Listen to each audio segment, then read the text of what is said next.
just to kind of like sum it up, I think ultimately you have to prove to customers that a new market category deserves to exist. April Dunford said this in her book, obviously awesome, around positioning. I really liked it. It's ultimately the value of having a new category has to be greater than the value of your solution existing in an established category. That's one way to think about it. It might be kind of an unusual idea, but I think you need to really put yourself in your customer's shoes, understand their needs and what's not being solved for them, and think about, does a category really help you move faster as a business in terms of convincing customers to buy your product. So if you want to discuss this more, I'm on LinkedIn. I'm always happy to talk about this. Feel free to message me or start a conversation and we can go deeper. I'll pause there. This was awesome, Thomas. Thank you so much. If anyone has questions, just write them in the chat. We'll take it from there. It's funny because category creation feels to me kind of like the latest version of that is PLG, right? Every company should be PLG. Every company should do category creation. It's like, wait a second. Right. Those truisms that some people, some operators, some investors push through regardless of everything else. And one thing, thinking about category creation, first and foremost, wholeheartedly agree with you, by the way. Category creation is expensive, right? So, think about it twice. And it's a compelling framework, the one that you offer, actually, because the expensive part is your last bullet point, right? Willing and able to invest in making it happen. And then before that, there is a whole bunch of other stuff that you should think about and consider.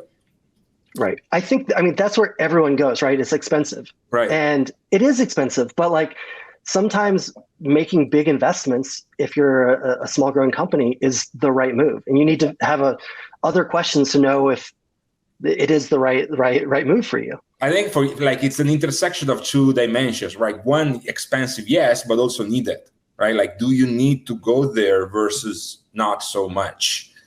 I'm curious. So one thing that I'm inferring from your framework is that if you have all 5 bullet points, answer is yes to each and every one of them, check, then category creation.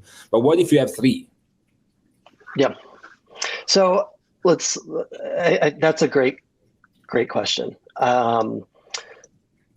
So it's not something that if you have everyone in a strong signal from everyone, then yeah, the answer is yes. This is where a little bit of the art comes in. Okay. And I think,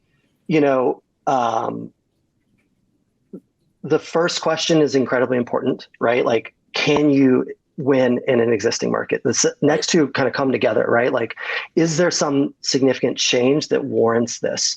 And then I think the fourth question is is it possible? Can you create this ecosystem? And I think you need to get a strong signal on 1, a strong signal on 2 or 3, a strong signal on 4, and then of course you need to be able to do it. I do think you can do it more cheaply than a lot of people assume. Okay. At Terminus, we were not, crazy capital intensive. We were pretty capital efficient in the way that we went about building up the account-based marketing category. And we relied on the ecosystem, right? Mm-hmm. The ecosystem is a way to gain leverage, right? To kind of share the burden of establishing the category. Absolutely. You have to share the burden. If you try, Apple can do that with the Apple provision. Sure. $3 trillion company, sure. Right. So you have to build an ecosystem of your frenemies, your compliments, influencers in the market, all of the people out there, which makes it really fun.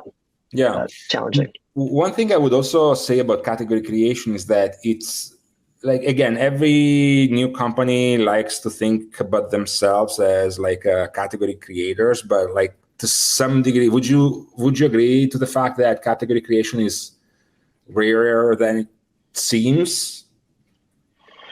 Or like, is that like how, like if you had to name like a 3, 4, 5 examples of, new category creation endeavors that, ended up being successful?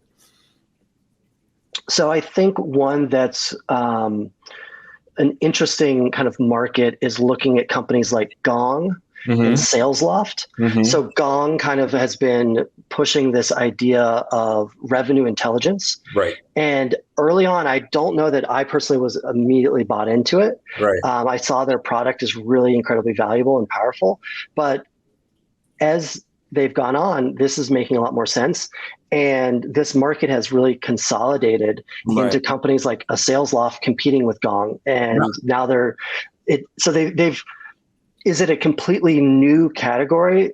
Yeah, well, it is a new category, but it's also kind of like they've reformulated maybe like a category within sales tools. It's so I'm kind of splitting the difference here, but like naysayers are like, oh, there's way too much of this. And then people who are really bullish on it say like, yeah, like this is the way to go. You'll make a lot of money doing it. And it's somewhere in the middle. It's there are more categories maybe than a lot of the kind of naysayers think. Also because like categories can have different sizes, right? It can be a smaller new category, exactly. Bigger new category. So, you might call yourself a category. The other thing that I find particularly fun is that most companies want to be monopolies. Most investors will say that you want to have no one to compete with. But that is either the outcome of a category creation battle that you won, hence, survivor bias, or there is no market there. So how do you judge? So there's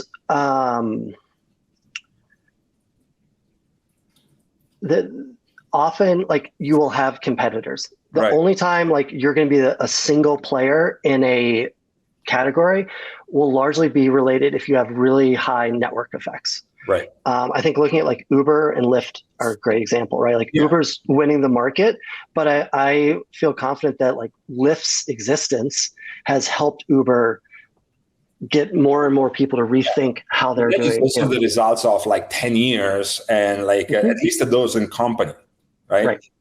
Right. Yeah. Exactly.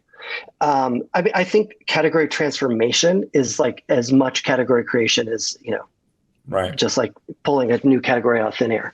Right. It's like, that's what I think Gong has done. And you're seeing kind of this transformation in the sales tool world. Right. So. All right. This was super interesting and thought-provoking, Thomas. Thank you for that. If people from the audience want to know more, I'm sure you're easy to reach out to LinkedIn. I saw Matt posting your LinkedIn account there. Thank you. Awesome. Thank you. Thank you so much.